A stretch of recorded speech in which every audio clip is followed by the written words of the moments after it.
ಯಾವಾಗಲೂ ಮಕ್ಕಳು lunch box ಅದೇ ಆಲೂ ಪರೋಟ ಮಾಡ್ತಾಯಿದ್ರೆ ಈ ಗೋಬಿ ಪರೋಟ ಟ್ರೈ ಮಾಡಿ. ಫಸ್ಟು ಹೂಕೋಸನ್ನ ಉಪ್ಪು, ನೀರು, ಸೋಡಾ ಮತ್ತು ಸ್ವಲ್ಪ ಅರಿಶಿನ ಹಾಕಿ ಒಂದು ಕುದಿ ಬೇಯಿಸ್ಕೊಂಡು ನಂತರ ಸಣ್ಣಕ್ಕೆ ಹೆಚ್ಕೊಳೋದು ಅಥವಾ ಮಿಕ್ಸಿಲಿ ಒಂದು ನಾರ್ಮಲ್ ತರಿಯಾಗಿ ನೀರು ಹಾಕದೆ ಹಾಗೆ ರುಬ್ಕೊಂಡು ಸ್ವಲ್ಪ ಉಪ್ಪು, ಕೊತ್ತಂಬರಿ ಸೊಪ್ಪು, ಸಣ್ಣ ಈರುಳ್ಳಿ ಮತ್ತು ಬೇಸಿಕ್ ಸ್ಪೈಸಸ್ ಜೀರಿಗೆ ಪುಡಿ, ಗರಂ ಮಸಾಲ, ಧನಿಯಾ ಪುಡಿ, ಖಾರದ ಪುಡಿ ನಿಮಗೇನು ಬೇಕೋ ಅದನ್ನು. ಎಕ್ಸ್ಟ್ರಾ ಪ್ರೋಟೀನ್ ಬೇಕು ಅಂದರೆ ಪನ್ನೀರು ಅಥವಾ ಚೀಸ್ ಏನನ್ನಾರು ನೀವು ಇದರಲ್ಲಿ ಮಿಕ್ಸ್ ಮಾಡ್ಕೋಬೋದು.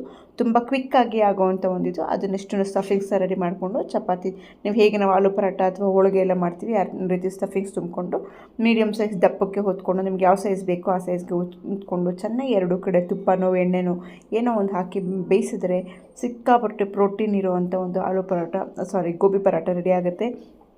ಮಕ್ಕಳು ಅದೇ ಪರೋಟ ಬೇಜಾರಾಗಿದೆ. ದಿನಕ್ಕೆ ಒಂದೊಂದು ಇದರಲ್ಲಿ ನೀವು ಎಲೆಕೋಸು ಟ್ರೈ ಮಾಡ್ಬೋದು, ಹೂಕೋಸು ಟ್ರೈ ಮಾಡ್ಬೋದು, ಬರೀ ಪನ್ನೀರ್ ಟ್ರೈ ಮಾಡ್ಬೋದು.